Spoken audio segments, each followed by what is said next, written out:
Fastway TV ਦੇ ਸਰੋਤਿਆਂ ਨੂੰ ਮੇਰੇ ਵੱਲੋਂ ਸਤਿ ਸ੍ਰੀ ਅਕਾਲ। ਜਦ ਤੋਂ ਦੇਸ਼ ਆਜ਼ਾਦ ਹੋਇਆ ਭਾਰਤ, ਉਦੋਂ ਤੋਂ ਸਭ ਤੋਂ ਵੱਡਾ ਅੰਦੋਲਨ ਆ ਜਿਹੜਾ ਇਸ ਵੇਲੇ ਦਿੱਲੀ 'ਚ ਲੱਗਿਆ ਹੋਇਆ। ਇਸ ਅੰਦੋਲਨ ਨੂੰ ਖਤਮ ਕਰਨ ਦੇ ਲਈ ਜੋ ਸਰਕਾਰ ਨੇ ਸੋਚ ਬਣਾਈ ਆਪਦੀ, ਉਹਦੇ ਤੇ ਅੱਜ ਕੁਛ ਨਾ ਕੁਛ ਕਾਮਯਾਬ ਹੁੰਦੇ ਦਿਸੇ। ਮੀਟਿੰਗ ਹੋਈ ਕਿਸਾਨ ਜਥੇਬੰਦੀਆਂ ਦੀ, ਉਹ ਰੂਮ ਦੇ ਅੰਦਰ ਜਿੱਥੇ ਮੀਟਿੰਗ ਹੋ ਰਹੀ ਸੀ ਕਾਫੀ ਖਿੱਚਾਤਾਣੀ ਹੋਈ। बीजेपी सरकार इस अंदोलन नूं जड़ां चों खत्म करना चाहुंदी आ कि इस अंदोलन दीयां जड़ां बढ़ दईए। जड़ां दे विच उन्हां ने दाती पाई आ।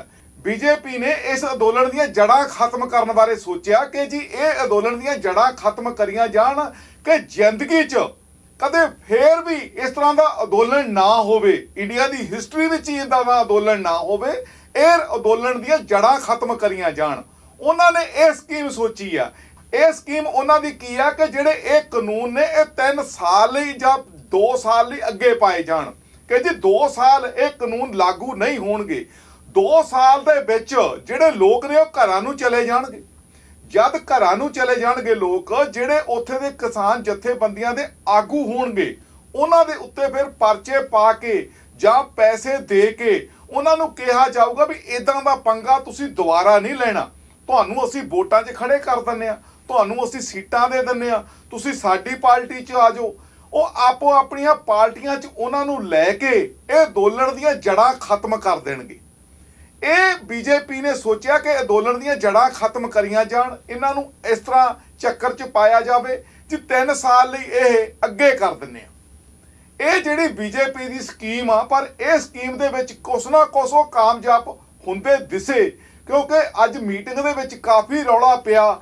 ਪਰ ਜਿਹੜੇ ਕਿਸਾਨ ਜਥੇਬੰਦੀਆਂ ਦੇ ਜ਼ਿਆਦਾ ਕਰਕੇ ਜਿਹੜੇ ਆਗੂ ਸੀ ਉਹਨਾਂ ਨੇ ਇਹਦਾ ਵਿਰੋਧ ਕੀਤਾ ਕਿ ਜੀ ਨਹੀਂ, ਅਸੀਂ ਕਾਨੂੰਨ ਕੈਂਸਲ ਕਰਾਣੇ ਨੇ, ਹੁਣੇ ਹੀ ਕਰਾਣੇ ਨੇ, ਅੱਜ ਹੀ ਕਰਾ ਕੇ ਹੀ ਵਾਪਸ ਜਾਣਾ, ਅਸੀਂ ਵੈਸੇ ਨਹੀਂ ਜਾਣਾ ਕਿਉਂਕਿ ਅਸੀਂ ਲੋਕਾਂ ਦੀਆਂ ਗਰੀਬਾਂ ਦੀਆਂ ਲਾਸ਼ਾਂ ਦੇ ਉੱਪਰ ਰਾਜਨੀਤੀ ਨਹੀਂ ਕਰਨੀ। ਜਿਹੜੇ ਧਰਨਿਆਂ 'ਚ ਕਿਸਾਨ ਇੰਨੇ ਮਰ ਗਏ, ਆਤਮ ਹੱਤਿਆ ਕਰ ਲਈ ਆ, ਉਹਨਾਂ ਦੀ ਹੁਣ ਕੀਮਤ ਪਾਉਣੀ ਆ। ਅਸੀਂ ਉਹਨਾਂ ਦੀ ਕੀਮਤ ਪਾ ਕੇ ਉਹਨਾਂ ਦੀਆਂ ਭਾਵਨਾਵਾਂ ਨਾਲ ਖੇਡ ਕੇ ਅਸੀਂ ਵਾਪਸ ਚਲੇ ਜਾਈਏ ਘਰਾਂ ਨੂੰ? ਨਹੀਂ ਜਾਣਾ। ਬਹੁਤ ਖਿੱਚਾਤਾਣੀ ਹੋਈ। ਸੇਕੜ ਫੈਸਲਾ ਇਹੀ ਹੋਇਆ ਕਿ ਕਾਨੂੰਨ ਕੈਂਸਲ ਕਰਾ ਕੇ ਹੀ ਵਾਪਸ ਜਾਵਾਂਗੇ।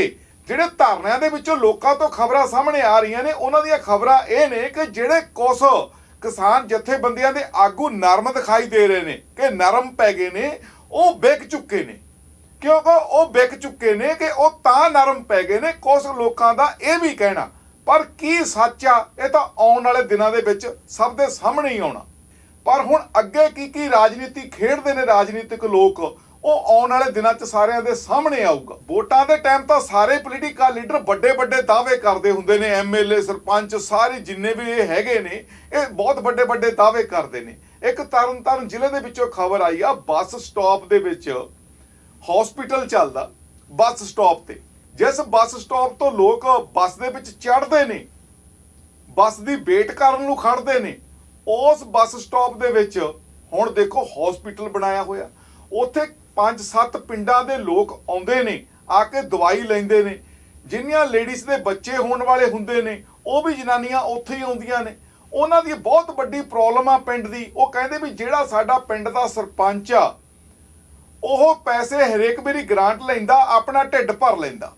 ਉਹਦੇ ਵਿੱਚ ਐਮਐਲਏ ਵੀ ਆ ਉਸ ਇਲਾਕੇ ਦਾ, ਜਿਹੜਾ ਐਮਐਲਏ ਆ ਉਹ ਵੀ ਆਪਣੇ ਪੈਸੇ ਲੈ ਕੇ ਢਿੱਡ ਭਰ ਲੈਂਦਾ। 2007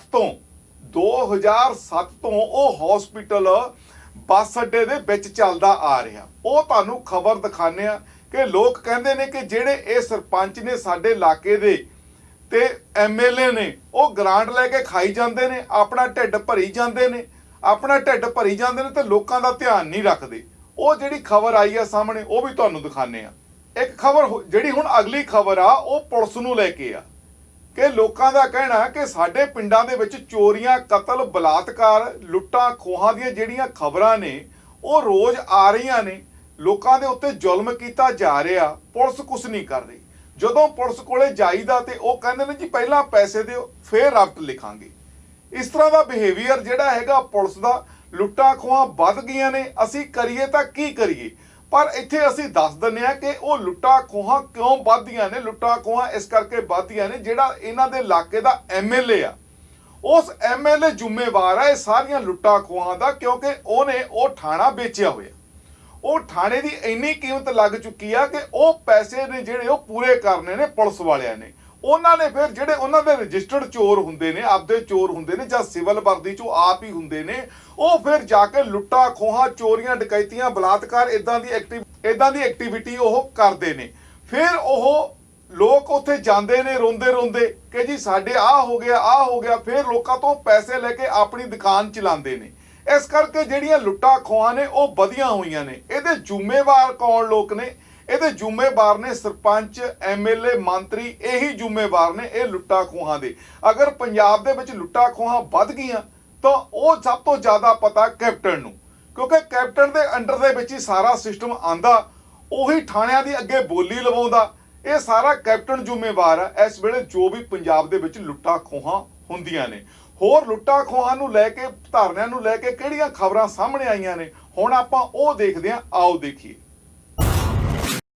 ਉਹਨਾਂ ਚਿਰ ਸਰਕਾਰ की कोई भी प्रपोजल प्रवान नहीं की जाएगी। नवी गल यह है भी जिन्ना चिर सरकार इन्हों कानूनों ਨੂੰ रिपील नहीं करती, रद्द नहीं करती, ਉਹਨਾਂ ਚਿਰ ਸਰਕਾਰ की कोई भी प्रपोजल प्रवान नहीं की जाएगी। ਕੱਲ ਨੂੰ ਅਸੀਂ ਇਹੀ ਕਹਾਂਗੇ ਵੀ ਸਾਡਾ ਇੱਕੋ ਇੱਕ ਮਕਸਦ ਹੈ ਇਹ ਕਾਨੂੰਨਾਂ ਨੂੰ ਰੱਦ ਕਰਾਉਣਾ, ਐਮਐਸਪੀ ਦਾ ਲੀਗਲੀ ਅਥਾਰਟੀ ਲੈਣੀ, ਐਮਐਸਪੀ ਸਰਕਾਰੀ ਖਰੀਦ ਤੇ ਪੀਡੀਐਸ ਜਾਰੀ ਕਰਾਉਣੀ।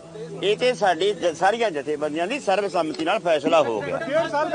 उसके लिए कमेटी बन रही है। अभी मुझे काम है इसलिए मैं बाहर जा रहा हूँ। मुझे तो आपने घेर लिया, मुझे उन्हें तल बोले भी आपने कैसे बाहर जाकर बताया। सर ये बता दीजिए मतलब कि लकड़ी का जब गट्ठा बन जाता है वो तोड़ा नहीं जाता तो क्या किया जाता है, उसको अलग किया जाता है। और सरकार ये जो लॉलीपॉप डाल रही है ना, 2 साल 1.5 साल 1 साल स्थगित कर देते हैं फिर देख लेंगे, तो ये जो हमारे भैया हैं इन्होंने जो बताया वो बात बिल्कुल सही है कि उनको चुनावी उनका आकलन दिख रहा है कि जो समीक्षा उनको जो कर रहे हैं अपने चुनावी आगे के दौर की, लेकिन इसके पीछे और बड़ी रणनीति है। वो ये है कि जब व्यक्ति यहां से उठ के अपने घर को लौट जाएगा तो यहाँ जो चेहरे चर्चित हैं उन सब पर मुकदमे डाले जाएंगे, उन सबको स्कैंडल्सों में फंसाया जाएगा, जिससे कि पुनः ऐसा आंदोलन खड़ा ना हो पाए। क्योंकि आजादी के बाद इतना बड़ा आंदोलन खड़ा हुआ है, इससे बड़ा आंदोलन कभी खड़ा नहीं हुआ था, जिसे तोड़ने के लिए सरकार नई नई कूटनीतियां ला रही है। लेकिन उनको भी ये समझना होगा। मैं एक आपके चैनल के माध्यम से आरएसएस के फुल फॉर्म को क्लियर कर दूं। राज्य सुरक्षा समिति हुआ करता था, जो अंग्रेजों का चाटुकार संगठन था। इसको मैं बिल्कुल क्लियर करूंगा। हाफ निकर जो खाकी दिया गया था ये उसी का उदाहरण है। ऊपर सफेद कपड़ा था, वो इसलिए छोड़ दिया था कि नहीं तो पूरी पुलिस हो जाती। ये सामंतवादी व्यवस्था थी, जिन्होंने पहले भी अंग्रेजी व्यवस्था को स्वीकार किया था और चले आ रहे थे। एक भी आरएसएस का नाम क्रांतिकारी पद पे नहीं लिखा गया या क्रांतिकारी उनके यहां से कोई नहीं हुआ। और आज इसका उदाहरण है नगर सुरक्षा समिति, जो थानों में काम करती है। इन्होंने हमारे क्रांतिकारियों को पकड़वाने का काम करवाया है। तो हम ऐसी संस्था पर कैसे भरोसा कर लें जो आज धर्म का चोला ओढ़कर धर्म की राजनीति कर रही है। मैं कहता हूं साहब, राजनीति में धर्म लाइए, धर्म हमारे घर के अंदर रहने दीजिए। अगर रोडों पर आना है तो सड़क, बिजली, पानी के मुद्दे छोड़कर शिक्षा, स्वास्थ्य, संरक्षण और रोजगार पर भी थोड़ी बात कर ले। लेकिन बहुत बड़ी आशंका जो हम लोगों को है वो आप देख रहे होंगे इस समय मीडिया में जो लगातार एक पट्टी चल रही है, शाहीन बाग 2। मतलब आप कहीं ना कहीं इस आंदोलन को उससे जोड़कर दिखा रहे हो और आप खुद भी ये स्पष्ट कर रहे हो कि शाहीन बाग में क्या हुआ था। शाहीन बाग में ही आरएसएस के लोग पुलिस की वर्दी में घुसे थे। किस तरीके से उस आंदोलन की रूपरेखा बदल दी गई थी। जब इस देश में कोई भी आंदोलन देश हित में उठता है, उसको जात और धर्म का चोला उड़ाकर उसको तोड़ने की कोशिश सरकार ने लगातार की है। ये मैं नहीं, ये 6 साल का इतिहास बोल रहा है बीजेपी का। और आज भी मैं आपको आपके चैनल के माध्यम से ये चीज स्पष्ट कर देना चाहता हूं सरकार के लिए कि जो इनके दिमाग में पल रहा है उसको निकाल दें। हिंदू मुस्लिम बहुत लड़ा चुके, ये दलित सवर्ण बहुत लड़ा चुके। अब हिंदू बनाम सिख जो ये करना चाहते हैं वो हम होने नहीं देंगे। इसलिए आज पूरे देश की जनता एक साथ खड़ी है। मेरी बात पूरी हो जाने दीजिएगा। ये क्या है, ये जो चाहते हैं इनकी मंशाएं पूरी नहीं होंगी। क्योंकि आप देखिए जिस तरीके से मीडिया परोस रहा है, क्या कभी कहीं पे, अब इससे पहले जब पंजाब में आंदोलन चल रहा था कभी खालिस्तान की मांग उठी थी क्या? लेकिन जैसे ही हमने यहाँ कूच की, इन्होंने ये नई चीजें परोसना शुरू कर दी। फिर नए नए हथकंडे एनआईए की जांच भेजना शुरू कर दी। ਇਹਦੇ 'ਚ ਲੁੱਟ ਘਸੁੱਟ ਕਤਲ ਹੋ ਰਹੇ ਹੈ ਤੇ ਪੁਲਿਸ ਹੈ ਜਿਹੜੀ ਮੂਕ ਦਰਸ਼ਕ ਬਣੀ ਵੀ ਹੈ। ਉਹ ਕ੍ਰਿਮੀਨਲ ਬੰਦਿਆਂ ਦੇ ਨਾਲ ਪੁਲਿਸ ਦੀ ਸਾਂਠ-ਗਾਂਠ ਹੈ, ਉਹਨਾਂ ਨੂੰ ਪੋਲੀਟੀਕਲ ਸ਼ੈਲਟਰ ਹੈ। ਗੁਰੂ ਰਸਾਲ ਦੇ ਵਿੱਚ ਨਿੱਤ ਦਿਨ ਵਾਰਦਾਤਾਂ ਹੁੰਦੀਆਂ ਔਰ ਸਾਰੇ ਦੇ ਸਾਰੇ ਕੇਸ ਹੈ ਜਿਹੜੇ ਪੁਲਿਸ ਅਨਟਰੇਸ ਕਰਕੇ ਛੱਡ ਦਿੰਦੀ ਹੈ। ਤੇ ਅੱਜ ਦੀ ਜਿਹੜੀ ਵਾਰਦਾਤ ਹੈ ਇਹਨੂੰ ਬਣਾਇਆ ਤਾਂ ਗਿਆ ਵੀ ਲੁੱਟ ਦੀ ਨੀਤ ਨਾਲ, ਪਰ ਇਹ ਕਤਲ ਹੋਇਆ, ਬੜਾ ਬੇਰਹਿਮੀ ਨਾਲ ਕਤਲ ਹੋਇਆ ਜਿਹੜਾ ਇਹ। ਔਰ ਅਸੀਂ ਇਹੀ ਗੁਜ਼ਾਰਿਸ਼ ਕਰਦੇ ਹਾਂ ਕਿ ਜਿਹੜੇ ਲੁਟੇਰੇ ਹੈ, ਕਾਤਲ ਹੈ ਜਿਹੜੇ, ਇਹਨਾਂ ਨੂੰ ਫੜ ਕੇ ਪਰਿਵਾਰ ਨੂੰ ਜਿਹੜਾ ਇਨਸਾਫ ਦਿਵਾਇਆ ਜਾਵੇ। ਕਿਸੇ ਸੀਨੀਅਰ ਅਫਸਰ ਦੀ ਡਿਊਟੀ ਲਾ ਕੇ ਇਸ ਕੇਸ ਨੂੰ ਟਰੇਸ ਕਰਾਇਆ ਜਾਵੇ। ਗੁਰੂ ਰਸਾਲ ਦੀ ਪੁਲਿਸ ਤੋਂ ਸਾਨੂੰ ਕੋਈ ਉਮੀਦ ਨਹੀਂ ਗੀ ਵੀ ਇੱਥੋਂ ਇਹਨਾਂ ਨੂੰ ਇਨਸਾਫ ਦਿਵਾਊਗੀ। ਜੋ ਕਿ ਇੱਕ ਮੰਦਭਾਗੀ ਘਟਨਾ ਵਾ, ਇੱਕ ਸ਼੍ਰੋਮਣੀ ਪ੍ਰਬੰਧਕ ਕਮੇਟੀ ਦੇ ਜੋ ਅਧੀਨ ਇਹ ਆਪਣਾ ਕਾਲਜ ਚੱਲ ਰਿਹਾ ਵਾ, ਤੇ ਜੋ ਬੱਚੇ ਪੜ੍ਹੇ ਲਿਖੇ ਨੇ ਉਹਨਾਂ ਨੂੰ ਤਾਂ ਕੋਈ ਨੌਕਰੀ ਨਹੀਂ ਮਿਲੀ, ਜਿਨ੍ਹਾਂ ਦੀ ਯੋਗਤਾ ਨੌਕਰੀ ਦੇ ਅਨੁਸਾਰ ਆ, ਤੇ ਇਹ ਪੈਸੇ ਲੈ ਕੇ ਉੱਥੇ ਨੌਕਰੀਆਂ ਵੰਡ ਰਹੇ ਨੇ। ਜਦੋਂ ਵੀ ਵੋਟਾਂ ਆਉਂਦੀਆਂ ਨੇ ਇਹ ਪਿੰਡਾਂ ਦੇ ਵਿੱਚ ਰੈਲੀਆਂ ਵਾਸਤੇ, ਆਪਦੀਆਂ ਰੈਲੀਆਂ ਕਰਨ ਦੇ ਵਾਸਤੇ ਪਿੰਡਾਂ ਦੇ ਵਿੱਚ ਬੱਸਾਂ ਭੇਜਦੇ ਨੇ ਤੇ ਸ਼ਰਾਬ ਵੰਡਦੇ ਨੇ, ਕਿੰਨਾ ਕੁਛ ਨਸ਼ਾ ਵੰਡਦੇ ਨੇ, ਪੈਸਾ ਵੰਡਦੇ ਨੇ। ਤਾਂ ਇਹ ਲੋਕਾਂ ਨੂੰ ਵੀ ਸਮਝਣਾ ਚਾਹੀਦਾ ਵੀ ਇਹ ਲੋਕ ਬਾਦਲ ਪਰਿਵਾਰ, ਕੈਪਟਨ ਪਰਿਵਾਰ, ਇਹ ਸਾਰੇ ਇੱਕੋ ਹੀ ਚੱਟੇ ਬੱਟੇ ਨੇ, ਇਹਨਾਂ ਦਾ ਇੱਕੋ ਹੀ ਚਿਹਰਾ ਵਾ, ਬਸ ਚਿਹਰੇ ਦੋ ਬਦਲਦੇ ਨੇ, ਕੰਮ ਇੱਕੋ ਹੀ ਹੈ ਇਹਨਾਂ ਦਾ। ਤੇ ਬਾਕੀ ਸੰਗਤ ਨੂੰ ਦੱਸਣਾ ਚਾਹੁੰਦੇ ਆ, ਤੇ ਇਹਨਾਂ ਨੇ ਪੰਥ ਨਹੀਂ ਛੱਡਿਆ, ਸਾਡਾ ਗ੍ਰੰਥ ਰੋਲ ਦਿੱਤਾ, ਇੰਨੀਆਂ ਬੇਅਦਬੀਆਂ ਹੋ ਚੁੱਕੀਆਂ ਨੇ। ਸਾਡੇ ਸਿਗਲੀਗਰ ਜਿਹੜੇ ਸਿੱਖ ਭਾਈ ਨੇ ਉਹਨਾਂ ਦਾ ਜਿਹੜਾ ਸਾਲਾਨਾ ਬਜਟ 14.5 ਕਰੋੜ ਰੁਪਈਆ ਆਉਂਦਾ, ਉਹ ਵੀ ਇਹ ਸਾਰਾ ਖਾ ਚੁੱਕੇ ਨੇ। ਸਾਡੀਆਂ ਗੁਲਕਾਂ ਦੀ ਲੁੱਟ ਖਸੁੱਟ ਹੋ ਰਹੀ ਆ, ਇਹਨਾਂ ਤੋਂ ਸੁਚੇਤ ਹੋਣਾ ਚਾਹੀਦਾ। ਇਹਨਾਂ ਦੇ ਜਦੋਂ ਵੀ ਇਹ ਪਿੰਡਾਂ 'ਚ ਆਉਂਦੇ ਨੇ ਇਹਨਾਂ ਤੋਂ ਲੋਕੀ ਨਹੀਂ ਪੁੱਛਦੇ ਕੁਛ, ਕਿਉਂਕਿ ਸਾਡੇ ਜਿਹੜੇ ਚੌਧਰ ਦੇ ਭੁੱਖੇ ਨੇ ਲੋਕ, ਕੋਈ ਪਿੰਡਾਂ ਦੇ ਵਿੱਚ 2-4 ਹੁੰਦੇ ਨੇ, ਤਾਂ ਇਹਨਾਂ ਨੂੰ ਮੂਹਰੇ, ਪਿੰਡ ਨੂੰ ਸਾਰੇ ਨੂੰ ਮੂਹਰੇ ਲਾ ਕੇ ਰੱਖਦੇ ਨੇ, ਇਹਨਾਂ ਨੂੰ ਕੋਈ ਸਵਾਲ ਨਹੀਂ ਕਰ ਸਕਦਾ। ਤਾਂ ਹੁਣ ਲੋਕੀ ਅਵੇਅਰ ਹੋ ਚੁੱਕੇ ਨੇ, ਇਹਨਾਂ ਨੂੰ ਸਵਾਲ ਕਰਦੇ ਨੇ। ਜਿੱਦਾਂ ਹੁਣ ਹਰਿਆਣੇ ਦੇ ਵਿੱਚ ਖੱਟਰ ਸਰਕਾਰ ਨੂੰ ਉਹਨਾਂ ਦਾ ਹੈਲੀਕਾਪਟਰ ਨਹੀਂ ਉਤਰ ਦਿੱਤਾ, ਤੇ ਲੋਕਾਂ ਨੇ ਉੱਥੇ ਸੁਚੇਤ ਹੋਏ ਇੱਕ ਕਿਸਾਨੀ ਮੁੱਦੇ ਕਰਕੇ। ਜੇ ਕਿਸਾਨੀ ਮੁੱਦਾ ਚੱਲਿਆ ਤੇ ਇਹਦੇ ਵਿੱਚ ਅਸੀਂ ਸਾਰੇ ਲੋਕਾਂ ਨੂੰ ਅਪੀਲ ਕਰਦੇ ਹਾਂ ਵੀ ਸੰਗਤ ਵੱਧ ਤੋਂ ਵੱਧ ਉੱਥੇ ਪਹੁੰਚੋ। ਇਹਨਾਂ ਵਿੱਚ ਕੋਈ ਬਿਆਨ ਨਹੀਂ ਆਇਆ, ਸੋ ਇਹਨਾਂ ਤੋਂ ਸੁਚੇਤ ਰਹੋ, ਕਿਉਂਕਿ ਇਹ ਲੋਕ ਸਾਨੂੰ ਰੋਲ ਚੁੱਕੇ ਨੇ। ਵਾਹਿਗੁਰੂ ਜੀ ਕਾ ਖਾਲਸਾ, ਵਾਹਿਗੁਰੂ ਜੀ ਕੀ ਫਤਿਹ। ਇਹ ਅਸੀਂ ਅੱਜ ਕਿਸਾਨਾਂ ਨੂੰ ਜਾਗਰਤ ਕਰ ਰਹੇ ਹਾਂ। ਜਿਹੜੀ ਸਾਡੀ 26 ਦੀ ਦਿੱਲੀ ਬਾਰਡਰਾਂ ਤੇ ਪਰੇਡ ਹੈ, ਬਾਰਡਰ ਤੇ ਪਰੇਡ ਕਰਨੀ ਹੈ 26 ਜਨਵਰੀ ਨੂੰ, ਅਸੀਂ ਉਸ ਦੇ ਵਾਸਤੇ ਲੋਕਾਂ ਨੂੰ ਜਾਗਰਤ ਕਰ ਰਹੇ ਹਾਂ ਕਿ ਵੱਧ ਤੋਂ ਵੱਧ ਜਿਹੜੇ ਕਿਸਾਨ ਵੀਰ ਮੇਰੇ ਦਿੱਲੀ ਨਹੀਂ ਪਹੁੰਚੇ, ਉਹ ਵੱਧ ਤੋਂ ਵੱਧ ਗਿਣਤੀ ਦੇ ਵਿੱਚ 26 ਤਰੀਕ ਨੂੰ ਦਿੱਲੀ ਪਹੁੰਚਣ। 23 ਤਰੀਕ ਦਾ ਸਾਡਾ ਟਾਈਮ ਹੈ। 23 ਤਰੀਕ ਨੂੰ ਠੀਕ 11 ਵਜੇ ਡੱਬ ਵਾਲੇ ਬਾਰਡਰ ਤੋਂ ਬਹੁਤ ਵੱਡਾ ਕਾਫਲਾ, ਜਿਵੇਂ ਅੱਗੇ ਅਸੀਂ ਖਨੌਰੀ ਬਾਰਡਰ ਤੋਂ ਤੇ ਡੱਬ ਵਾਲੀ ਬਾਰਡਰ ਤੋਂ ਗਏ ਸੀ, ਉਸੇ ਤਰ੍ਹਾਂ ਹੀ 23 ਤਰੀਕ ਨੂੰ ਠੀਕ 11 ਵਜੇ ਖਨੌਰੀ ਬਾਰਡਰ ਤੋਂ ਤੇ ਡੱਬ ਵਾਲੀ ਬਾਰਡਰ ਤੋਂ ਬਹੁਤ ਵੱਡੇ ਕਾਫਲੇ ਕਿਸਾਨਾਂ ਦੇ ਟਰੈਕਟਰਾਂ ਦੇ ਫੇਰ ਐਂਟਰ ਹੋਣਗੇ ਦਿੱਲੀ ਵਾਸਤੇ, ਤੇ ਦਿੱਲੀ ਨੂੰ ਜਾਵਾਂਗੇ। ਤੇ ਅਸੀਂ ਸਰਕਾਰ ਤੇ ਆਪਣਾ ਦਬਾਅ ਬਣਾ ਰਹੇ ਹਾਂ। ਅਸੀਂ ਸਰਕਾਰ ਨੂੰ ਦੱਸ ਦੇਣਾ ਚਾਹੁੰਦੇ ਹਾਂ, ਸਰਕਾਰ ਨੇ ਜਿਵੇਂ ਕੱਲ ਤੋਮਰ ਸਾਹਿਬ ਮੀਟਿੰਗ ਦੇ ਵਿੱਚ ਕਹਿੰਦੇ ਕਿ ਅਸੀਂ ਇਹ 1.5 ਸਾਲ ਵਾਸਤੇ ਸਟੇ ਲੈ ਲੈਂਦੇ ਹਾਂ।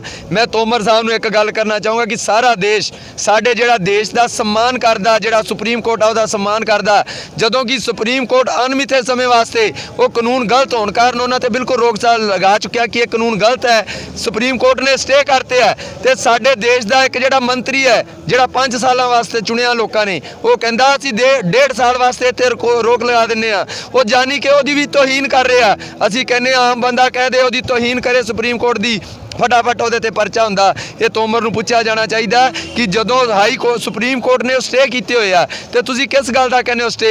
ਤੇ ਅਸੀਂ ਤੋਮਰ ਸਾਹਿਬ ਨੂੰ ਦੱਸ ਦੇਣਾ ਚਾਹੁੰਦੇ ਆ ਕਿ ਨਾ 1.5 ਸਾਲ ਨਾ 2 ਸਾਲ ਨਾ 3 ਸਾਲ, ਇਹ ਤਾਂ ਜਿੰਨਾ ਚਿਰ ਇਹ ਕਾਨੂੰਨ ਵਾਪਸ ਨਹੀਂ ਹੁੰਦੇ ਜਿਹੜੇ ਕਿਸਾਨਾਂ ਦੇ ਖਿਲਾਫ ਕਾਲੇ ਕਾਨੂੰਨ ਆਏ ਆ, ਉਨੀ ਦੇਰ ਕਿਸਾਨ ਦਿੱਲੀ ਦੇ ਬਾਰਡਰ ਤੋਂ ਨਹੀਂ ਹਟਣਗੇ। ਇਹ ਕਾਲੇ ਕਾਨੂੰਨ ਵਾਪਸ ਕਰਾ ਕੇ ਹੀ ਕਿਸਾਨ ਘਰਾਂ ਨੂੰ ਜਾਣਗੇ, ਚਾਹੇ 2 ਸਾਲ ਲੱਗ ਜਾਣ ਤੇ ਭਾਵੇਂ 3 ਸਾਲ ਲੱਗ ਜਾਣ, ਕਿਸਾਨ ਉਨੀ ਦੇਰ ਬਾਰਡਰਾਂ ਤੇ ਹੀ ਬੈਠਣਗੇ। ਜਿਹੜਾ ਟਰੈਕਟਰ ਹੈ 1 ਲੱਖ ਦੇ ਕਰੀਬ ਪਹਿਲਾਂ ਦਿੱਲੀ ਪਹੁੰਚ ਚੁੱਕਿਆ। ਬਾਕੀ ਜਿਹੜਾ ਟਰੈਕਟਰ ਹੈ ਜ਼ਿਆਦਾ ਨਹੀਂ ਤੇ 1 ਲੱਖ ਟਰੈਕਟਰ ਸਾਡਾ ਜਿਹੜਾ ਉਹ ਕੱਲ੍ਹ ਨੂੰ ਇੱਥੋਂ ਠੀਕ 11 ਵਜੇ ਡਾਬ ਵਾਲੀ ਬਾਰਡਰ ਤੇ ਪਹੁੰਚ ਜਾਏਗਾ। ਅਤੇ ਅੱਜ ਜਿਹੜੇ ਟਰੈਕਟਰ ਆ ਤਕਰੀਬਨ ਮੇਰੇ ਹਿਸਾਬ ਨਾਲ 2-3 ਹਜ਼ਾਰ ਤੋਂ ਕਰੀਬ ਵੱਧ ਹੀ ਨੇ, ਘੱਟ ਹੀ ਨਹੀਂ। ਇਹਨਾਂ ਨੂੰ ਵੀ ਅਸੀਂ ਸਾਰਿਆਂ ਨੂੰ ਦੱਸਤਾ ਹੈ ਅਤੇ ਸਰਕਾਰ ਨੂੰ ਵੀ ਅਸੀਂ ਦੱਸ ਰਹੇ ਹਾਂ ਵੀ ਇਸ ਤਰ੍ਹਾਂ ਕਿਸਾਨ ਜਿਹੜੇ ਆ ਕੱਲ੍ਹ ਨੂੰ ਵੀ ਲੈਣਾ ਬੰਨ੍ਹ ਕੇ ਠੀਕ 11 ਵਜੇ ਡਾਬ ਵਾਲੀ ਬਾਰਡਰ ਤੇ ਪਹੁੰਚ ਜਾਣਗੇ। ਇਹ ਅੱਜ ਕਿਹੜੀ ਜਗ੍ਹਾ ਤੇ ਹੋਇਆ ਸੀ ਟਰੈਕਟਰ? ਜਿੰਦਾਬਾਦ ਜਿੰਦਾਬਾਦ ਜਿੰਦਾਬਾਦ ਕਿਸਾਨ ਮਜ਼ਦੂਰ ਏਕਤਾ ਜਿੰਦਾਬਾਦ ਜਿੰਦਾਬਾਦ ਜਿੰਦਾਬਾਦ। ਇਹ ਜੀ ਟੋਲ ਪਲਾਜ਼ਾ ਮਾਮੂਜੀਆ ਤੋਂ ਜਿਹੜਾ ਐਡਾ ਵੱਡਾ ਟਰੈਕਟਰ ਮਾਰਚ ਅਸੀਂ ਸ਼ੁਰੂ ਕੀਤਾ ਅਤੇ ਜਲਾਲਾਬਾਦ ਤੋਂ ਹੁੰਦਾ ਹੋਇਆ ਮੰਨੇ ਵਾਲੇ ਤੋਂ ਰਿਲਾਇੰਸ ਪੰਪ ਤੇ ਜਾ ਕੇ ਜਿਹੜੇ ਸਮਾਪਤੀ ਕਰਾਂਗੇ ਜੀ। ਇਹ ਤਾਂ ਦੇਖੋ ਜੀ ਤੁਹਾਡੇ ਸਾਰਾ ਕੁਝ ਸਾਹਮਣੇ ਹੀ ਆ। 5 ਪਿੰਡ ਨੇ ਸਾਡੇ ਕੋਲੇ, 6121 ਦੀ ਪਾਪੂਲੇਸ਼ਨ ਹੈ ਮੇਰੇ ਕੋਲੇ। ਗਰਭਵਤੀ ਦੇ ਸਟਾਰਟਿੰਗ ਤੋਂ ਲੈ ਕੇ ਉਹਦੀ ਡਿਲੀਵਰੀ ਹੋਣ ਤੱਕ, ਬੱਚੇ ਦੇ ਜਨਮ ਲੈਣ ਤੋਂ ਲੈ ਕੇ 16 ਸਾਲ ਤੱਕ ਜਿਹੜੇ ਹੈਗੇ ਟੀਕਾਕਰਨ ਜਿਹੜਾ ਇੱਥੇ ਕੀਤਾ ਜਾਂਦਾ ਹੈ। ਇੱਕ ਛੋਟਾ ਜਿਹਾ ਬੱਸ ਸਟੈਂਡ ਦਾ ਕਮਰਾ ਹੈਗਾ ਜਿਹਦੇ ਵਿੱਚ ਅਸੀਂ ਸਾਰੀਆਂ ਸਿਹਤ ਸਹੂਲਤਾਂ ਜਿਹੜੀਆਂ ਹੈਗੀਆਂ ਦੇ ਰਹੇ ਹਾਂ। ਅਸੀਂ ਤਾਂ ਇਹੀ ਚਾਹੁੰਦੇ ਹਾਂ ਕਿ ਸਾਨੂੰ ਕਿਤੇ ਕੋਈ ਮਤਲਬ 2 ਕਮਰੇ ਬਣਾ ਕੇ ਨਾਲ ਪਾਣੀ ਦਾ ਤੇ ਬਾਥਰੂਮ ਦਾ ਕੋਈ ਪ੍ਰਬੰਧ ਕਰਕੇ ਦਿੱਤਾ ਜਾਵੇ। ਅਸੀਂ ਬਹੁਤ ਵਾਰੀ ਕਹਿ ਚੁੱਕੇ ਹਾਂ, ਪੰਚਾਇਤ ਸਾਡੀ ਕੋਈ ਸੁਣਵਾਈ ਨਹੀਂ ਕਰ ਰਹੀ। ਪਾਰਟੀਬਾਜ਼ੀ ਦਾ ਕੰਮ ਹੈਗਾ ਪਿੰਡ 'ਚ। ਸਾਨੂੰ ਕੋਈ ਪਿੰਡ 'ਚ ਵੈਸੇ ਵੀ ਕੋਈ ਅਸੀਂ ਕਹਿੰਦੇ ਕਿ ਚਲ ਗੁਰਦੁਆਰਾ ਸਾਹਿਬ 'ਚ ਸਾਨੂੰ ਕੋਈ ਖੁੱਲ੍ਹਾ ਕਮਰਾ ਦੇ ਦਿਓ, ਉਹ ਵੀ ਸਾਡੀ ਕੋਈ ਸੁਣਵਾਈ ਨਹੀਂ ਹੋ ਰਹੀ। ਭਾਈ ਮੇਰਾ ਨਾਮ ਮਨਜੀਤ ਸਿੰਘ ਹੈ। ਅਸੀਂ ਮੰਗ ਕਰਦੇ ਹਾਂ ਆਪਣੇ ਉੱਚ ਅਧਿਕਾਰੀਆਂ ਕੋਲੋਂ, ਪਿੰਡ ਦੀ ਪੰਚਾਇਤ ਕੋਲੋਂ, MLA ਸਾਹਿਬ ਕੋਲੋਂ ਵੀ ਕਿ ਸਾਨੂੰ ਸਬ ਸੈਂਟਰ ਬਣਾ ਕੇ ਦਿੱਤਾ ਜਾਵੇ। ਅਸੀਂ ਇੱਥੇ ਬੱਚਿਆਂ ਨੂੰ ਟੀਕੇ ਵੀ ਲਾਉਣੇ ਹੁੰਦੇ ਆ, ਗਰਭਵਤੀਆਂ ਨੂੰ ਇੰਜੈਕਸ਼ਨ ਵੀ ਦੇਣੇ ਹੁੰਦੇ ਆ। CHO ਭੈਣ ਜੀ ਸਾਡੇ ਕੋਲ ਨੇ, ਉਹਨਾਂ ਨੇ ਮੈਡੀਸਨ ਵੀ ਦੇਣੀ ਹੁੰਦੀ ਆ। 5 ਪਿੰਡਾਂ ਦੀ ਮੈਡੀਸਨ ਹੈ ਸਾਡੇ ਕੋਲ। ਸਾਡੇ ਕੋਲ 5x7 ਦਾ ਰੂਮ ਆ, ਉਹਦੇ ਵਿੱਚ ਅਸੀਂ 3 ਸਟਾਫ ਮੈਂਬਰ ਆ ਜੀ, ਕਰਮਚਾਰੀ। 2 ਸਾਡੇ ਕੋਲ ਆਸ਼ਾ ਭੈਣ ਜੀ ਡਿਊਟੀ ਕਰਦੀਆਂ ਜੀ, ਡੇਲੀ ਹੁੰਦੀਆਂ ਉਹਨਾਂ ਦੀ ਡਿਊਟੀ ਇੱਥੇ ਹੁੰਦੀ ਭੈਣ ਜੀ ਉਹਨਾਂ ਨਾਲ। ਨਾ ਸਾਡੇ ਕੋਲ ਇੱਥੇ ਵਾਸ਼ਰੂਮ ਹੈ, ਨਾ ਕਿਤੇ ਪੇਸ਼ੈਂਟ ਨੂੰ ਬਿਠਾ ਸਕਦੇ ਹਾਂ। ਅਸੀਂ ਇੱਥੋਂ ਕਿ BP ਜਿਹੜਾ ਚੈੱਕ ਕਰਨਾ ਉਹ ਵੀ ਬੱਸ ਸਟੈਂਡ ਦੇ ਵਿੱਚ ਕਰਦੇ ਹਾਂ। ਜੇ ਕਿਸੇ ਭੈਣ ਦੇ ਪੇਨ ਵਗੈਰਾ ਹੁੰਦੀ ਆ, ਉਹਨਾਂ ਨੂੰ ਕਿਸੇ ਵੇਲੇ CHO ਭੈਣ ਜੀ ਨੇ ਉਹਨਾਂ ਦਾ ਪੇਟ ਵਗੈਰਾ ਦੇਖਣਾ ਹੁੰਦਾ, ਪੇਟ ਦਰਦ ਹੋਵੇ, ਤੇ ਉਹਨਾਂ ਨੂੰ ਵੀ ਮਤਲਬ ਸਾਡੇ ਵਾਸਤੇ ਕੋਈ ਇੱਥੇ ਹੈ ਨਹੀਂ ਕਿ ਅਸੀਂ ਬਿਠਾ ਕੇ ਜਾਂ ਲਿਟਾ ਕੇ ਦੇਖ ਸਕੀਏ। ਤੇ ਕਿੰਨੇ ਸਮੇਂ ਜਿਹੜਾ ਪਰੇਸ਼ਾਨੀ ਦਾ ਸਾਹਮਣਾ ਕਰਨਾ ਪੈ ਰਿਹਾ? ਹਾਂਜੀ, ਕਿੰਨੇ ਸਮੇਂ ਤੋਂ ਪਰੇਸ਼ਾਨੀ ਦਾ ਸਾਹਮਣਾ ਕਰਨਾ ਪੈ ਰਿਹਾ? ਇਹ ਪਰੇਸ਼ਾਨੀ ਤੋਂ ਜੀ 2007 ਤੋਂ ਇੱਥੇ ਕਮਰੇ ਦੇ ਵਿੱਚ ਇਸੇ ਕਮਰੇ 'ਚ ਹੀ ਚੱਲ ਰਿਹਾ ਜੀ ਪਰ। ਹਾਂਜੀ। ਜਲੰਧਰ ਦੇ ਕਾਲਾ ਸੰਘਿਆ ਰੋਡ ਤੇ ਪੈਂਦੀ ਗੀਤਾ ਕਲੋਨੀ ਵਿੱਚ ਉਸ ਸਮੇਂ ਦਹਿਸ਼ਤ ਦਾ ਮਾਹੌਲ ਬਣ ਗਿਆ ਜਦੋਂ ਇੱਥੇ ਇੱਕ ਨੌਜਵਾਨ ਨੇ ਕੁੜੀ ਦੇ ਘਰ ਦੇ ਬਾਹਰ ਖੁਦ ਨੂੰ ਅੱਗ ਲਗਾ ਕੇ ਖੁਦਕੁਸ਼ੀ ਕਰ ਲਈ। ਗੰਭੀਰ ਹਾਲਤ ਵਿੱਚ ਨੌਜਵਾਨ ਨੂੰ ਸਿਵਲ ਹਸਪਤਾਲ ਲਿਜਾਇਆ ਗਿਆ ਸੀ, ਪਰ ਜ਼ਖਮਾਂ ਦੀ ਤਾਬ ਨਾ ਝੱਲਦਿਆਂ ਨੌਜਵਾਨ ਦੀ ਮੌਤ ਹੋ ਗਈ ਹੈ। ਜਾਣਕਾਰੀ ਦੇ ਮੁਤਾਬਿਕ ਮ੍ਰਿਤਕ ਲੜਕੇ ਦੇ ਪਰਿਵਾਰਕ ਮੈਂਬਰਾਂ ਨੇ ਇਲਜ਼ਾਮ ਲਗਾਇਆ ਹੈ ਕਿ ਉਸ ਦੀ ਪਤਨੀ ਕੁਝ ਦਿਨ ਪਹਿਲਾਂ ਤਾਂ ਉਹਨਾਂ ਦੇ ਘਰ ਰਹੀ ਅਤੇ ਬਾਅਦ ਵਿੱਚ ਪੇਕੇ ਚਲੀ ਗਈ। ਉਹਨਾਂ ਨੇ ਕਿਹਾ ਕਿ ਕੁੜੀ ਦੇ ਘਰ ਦੇ ਸਾਡੇ ਲੜਕੇ ਨੂੰ ਬਿਲਕੁਲ ਵੀ ਪਸੰਦ ਨਹੀਂ ਕਰਦੇ ਸਨ। ਉਹਨਾਂ ਨੇ ਇਹ ਵੀ ਦੱਸਿਆ ਕਿ ਦੀਪਕ ਨੂੰ ਕੁੜੀ ਦੇ ਪਿਤਾ ਦਾ ਫੋਨ ਆਇਆ ਸੀ, ਜਿਸ ਤੋਂ ਬਾਅਦ ਉਹ ਇਹ ਕਹਿ ਕੇ ਘਰੋਂ ਚਲਾ ਗਿਆ ਕਿ ਉਹ ਸਹੁਰੇ ਜਾ ਰਿਹਾ ਹੈ। ਦੇਰ ਰਾਤ ਤੱਕ ਜਦੋਂ ਵਾਪਸ ਨਹੀਂ ਆਇਆ ਤਾਂ ਉਹ ਖੁਦ ਉਸ ਦੀ ਭਾਲ ਲਈ ਨਿਕਲੇ ਤਾਂ ਪਤਾ ਲੱਗਿਆ ਕਿ ਦੀਪਕ ਨੇ ਕੁੜੀ ਦੇ ਘਰ ਦੇ ਬਾਹਰ ਖੁਦ ਨੂੰ ਅੱਗ ਲਗਾ ਲਈ ਹੈ, ਜਿਸ ਤੋਂ ਬਾਅਦ ਤੁਰੰਤ ਲੋਕਾਂ ਦੇ ਸਹਿਯੋਗ ਨਾਲ ਉਸ ਨੂੰ ਹਸਪਤਾਲ ਪਹੁੰਚਾਇਆ ਗਿਆ, ਪਰ ਜਿੱਥੇ ਉਸ ਦੀ ਮੌਤ ਹੋ ਗਈ। ਹੁਣ ਮ੍ਰਿਤਕ ਲੜਕੇ ਦੇ ਪਰਿਵਾਰ ਵਾਲਿਆਂ ਨੇ ਕੁੜੀ ਦੇ ਪਰਿਵਾਰ ਵਾਲਿਆਂ ਦੇ ਉੱਪਰ ਇਲਜ਼ਾਮ ਲਗਾਏ ਹਨ। ਉਧਰ ਪੁਲਿਸ ਨੇ ਇਸ ਮਾਮਲੇ ਦੀ ਜਾਂਚ ਸ਼ੁਰੂ ਕਰ ਦਿੱਤੀ ਹੈ। ਡੇੜਬਾ ਮੰਡੀ ਬੀਤੀ ਸ਼ਾਮ ਸ਼ਹਿਰ ਦੇ ਮੇਨ ਬਾਜ਼ਾਰ ਲਿੰਕ ਰੋਡ ਤੇ, ਜਿੱਥੇ ਦੇਰ ਸ਼ਾਮ ਤੱਕ ਗਾਹਕਾਂ ਦੀ ਕਾਫੀ ਚਹਿਲ ਪਹਿਲ ਅਤੇ ਹੋਰ ਵੀ ਬਹੁਤ ਆਵਾਜਾਈ ਰਹਿੰਦੀ ਹੈ, ਉੱਥੇ ਹੀ ਸ਼ਹਿਰ ਦੀ ਮਸ਼ਹੂਰ ਦੁਕਾਨ ਦੀ ਨਿਊ ਗਰਗ ਕਰਿਆਨਾ ਸਟੋਰ ਤੇ ਲੁੱਟ ਹੋ ਜਾਣ ਦਾ ਮਾਮਲਾ ਸਾਹਮਣੇ ਆਇਆ ਹੈ। ਜਾਣਕਾਰੀ ਦੇ ਮੁਤਾਬਿਕ ਕਰਿਆਨਾ ਸਟੋਰ ਵਿੱਚ ਕਰੀਬ 8 ਵਜੇ 2 ਅਣਪਛਾਤੇ ਵਿਅਕਤੀ ਪਿਸਤੌਲ ਦੀ ਨੋਕ ਤੇ 21000 ਰੁਪਏ ਦੀ ਨਕਦੀ ਲੁੱਟ ਕੇ ਫਰਾਰ ਹੋ ਗਏ। ਖੰਨਾ ਸ਼ਹਿਰ ਦੇ ਵਿੱਚ ਮਾੜੇ ਅਨਸਰਾਂ ਨੂੰ ਖੰਨਾ ਪੁਲਿਸ ਦਾ ਕੋਈ ਖੌਫ ਨਹੀਂ ਹੈ, ਜਿਸ ਕਰਕੇ ਹੀ ਅਣਪਛਾਤੇ ਚੋਰਾਂ ਦੇ ਵੱਲੋਂ SSP ਦੀ ਰਿਹਾਇਸ਼ ਦੇ ਨਾਲ ਸਥਿਤ ਸੇਵਾ ਕੇਂਦਰ ਵਿੱਚ ਬੁੱਧਵਾਰ ਦੀ ਅੱਧੀ ਰਾਤ ਨੂੰ ਚੋਰੀ ਦੀ ਵਾਰਦਾਤ ਨੂੰ ਅੰਜਾਮ ਦਿੱਤਾ ਗਿਆ। ਦੱਸਣਯੋਗ ਹੈ ਕਿ ਇਹ ਸੇਵਾ ਕੇਂਦਰ ਜਿੱਥੇ SSP ਦੀ ਰਿਹਾਇਸ਼ ਦੇ ਬਿਲਕੁਲ ਹੀ ਨਾਲ ਸਥਿਤ ਹੈ, ਉੱਥੇ ਹੀ ਤਹਿਸੀਲ ਕੰਪਲੈਕਸ ਤੇ ਅਦਾਲਤ ਵੀ ਬਿਲਕੁਲ ਨਾਲ ਹੀ ਹੈ, ਜਿਸ ਤੋਂ ਪ੍ਰਤੀਤ ਹੁੰਦਾ ਹੈ ਕਿ ਚੋਰਾਂ ਨੂੰ ਪੁਲਿਸ, ਸਿਵਲ ਪ੍ਰਸ਼ਾਸਨ ਤੇ ਅਦਾਲਤ ਦਾ ਕੋਈ ਡਰ ਨਹੀਂ ਹੈ। ਜਲੰਧਰ ਦੇ ਭਾਰਗੋ ਕੈਂਪ ਦੀ ਹੱਦ ਵਿੱਚ ਪੈਂਦੇ ਮਾਡਲ ਹਾਊਸ ਵਿੱਚ ਇੱਕ ਪਰਿਵਾਰ ਨੂੰ ਧਾਰਮਿਕ ਸਥਲ ਤੇ ਮੱਥਾ ਟੇਕਣ ਜਾਣਾ ਉਸ ਵੇਲੇ ਮਹਿੰਗਾ ਪਿਆ ਜਦੋਂ ਉਹਨਾਂ ਦੀ ਗੈਰ ਮੌਜੂਦਗੀ ਦੇ ਵਿੱਚ ਚੋਰਾਂ ਨੇ ਉਹਨਾਂ ਦੇ ਘਰ ਦੇ ਵਿੱਚ ਧਾਵਾ ਬੋਲਦੇ ਹੋਏ ਲੱਖਾਂ ਰੁਪਏ ਦੀ ਨਕਦੀ ਅਤੇ ਗਹਿਣੇ ਤੇ ਹੱਥ ਸਾਫ਼ ਕਰ ਦਿੱਤਾ। ਇਸ ਸੰਬੰਧੀ ਜਾਣਕਾਰੀ ਦਿੰਦੇ ਹੋਏ ਵਿੰਕਲ ਵਾਸੀ ਮਾਡਲ ਹਾਊਸ ਨੇ ਦੱਸਿਆ ਕਿ ਉਸ ਦੇ ਮਾਤਾ-ਪਿਤਾ ਹਿਮਾਚਲ ਧਾਰਮਿਕ ਸਥਾਨ ਤੇ ਮੱਥਾ ਟੇਕਣ ਗਏ ਹੋਏ ਸਨ ਅਤੇ ਉਹ ਆਪ ਨਕੋਦਰ ਮੱਥਾ ਟੇਕਣ ਗਿਆ ਹੋਇਆ ਸੀ। ਤਕਰੀਬਨ 1.5 ਘੰਟੇ ਤੋਂ ਬਾਅਦ ਜਦੋਂ ਉਹ ਆਪਣੇ ਘਰ ਵਾਪਸ ਪਰਤੇ ਤਾਂ ਸਾਰੇ ਤਾਲੇ ਟੁੱਟੇ ਹੋਏ ਸਨ ਅਤੇ ਅੰਦਰ ਦੀਆਂ ਲਾਈਟਾਂ ਵੀ ਜਗ ਰਹੀਆਂ ਸਨ। ਜਦ ਅੰਦਰ ਜਾ ਕੇ ਉਹਨਾਂ ਨੇ ਦੇਖਿਆ ਤਾਂ ਅੰਦਰ ਸਾਰਾ ਸਮਾਨ ਖਿਲਰਿਆ ਪਿਆ ਸੀ। ਚੋਰ ਅਲਮਾਰੀ ਦੇ ਤਾਲੇ ਭੰਨ ਕੇ ਲੱਖਾਂ ਰੁਪਏ ਦੀ ਨਕਦੀ ਅਤੇ ਗਹਿਣੇ ਚੋਰੀ ਕਰਕੇ ਲੈ ਗਏ। ਮੌਕੇ ਤੇ ਪਹੁੰਚੇ ਥਾਣਾ ਮੁਖੀ ਇੰਸਪੈਕਟਰ ਭਗਵੰਤ ਸਿੰਘ ਭੁੱਲਰ ਮਾਮਲੇ ਦੀ ਜਾਂਚ ਵਿੱਚ ਜੁਟੇ ਹੋਏ ਸਨ। ਨਗਰ ਪੰਚਾਇਤ ਤਲਵੰਡੀ ਸਾਬੋ ਦੀਆਂ ਚੋਣਾਂ ਦਾ ਲੋਕਾਂ ਦੇ ਵੱਲੋਂ ਬਾਈਕਾਟ ਕੀਤੇ ਜਾਣ ਤੋਂ ਬਾਅਦ ਮਾਮਲਾ ਹੋਰ ਭੱਗ ਗਿਆ ਹੈ। ਅੱਜ ਪਿੰਡ ਲਹਿਰਾ ਮੁਹੱਬਤ ਵਿਖੇ ਪਹੁੰਚੇ ADC ਰਾਜਦੀਪ ਸਿੰਘ ਸਮੇਤ ਹੋਰਨਾਂ ਪ੍ਰਸ਼ਾਸਨਿਕ ਅਧਿਕਾਰੀਆਂ ਦਾ ਲੋਕਾਂ ਨੇ ਘਿਰਾਓ ਕਰ ਲਿਆ। ਪਿੰਡ ਵਾਸੀ ਲੰਮੇ ਸਮੇਂ ਤੋਂ ਮੰਗ ਕਰ ਰਹੇ ਹਨ ਕਿ ਨਗਰ ਪੰਚਾਇਤ ਨੂੰ ਮੁੜ ਗ੍ਰਾਮ ਪੰਚਾਇਤ ਵਿੱਚ ਤਬਦੀਲ ਕੀਤਾ ਜਾਵੇ। ਇਸ ਮੰਗ ਨੂੰ ਲੈ ਕੇ ਲਹਿਰਾ ਮੁਹੱਬਤ ਦੀ ਐਕਸ਼ਨ ਕਮੇਟੀ ਵੱਲੋਂ ਨਗਰ ਪੰਚਾਇਤ ਚੋਣਾਂ ਦੇ ਬਾਈਕਾਟ ਦਾ ਐਲਾਨ ਕੀਤਾ ਗਿਆ ਹੈ, ਜਿਸ ਨੂੰ ਦੇਖਦਿਆਂ ਅੱਜ ADC ਰਾਜਦੀਪ ਸਿੰਘ ਅਤੇ ਹੋਰ ਪ੍ਰਸ਼ਾਸਨਿਕ ਅਧਿਕਾਰੀਆਂ ਲਹਿਰਾ ਮੁਹੱਬਤ ਦੇ ਸਰਕਾਰੀ ਸਕੂਲ ਵਿੱਚ ਪਹੁੰਚੇ ਹੋਏ ਸਨ।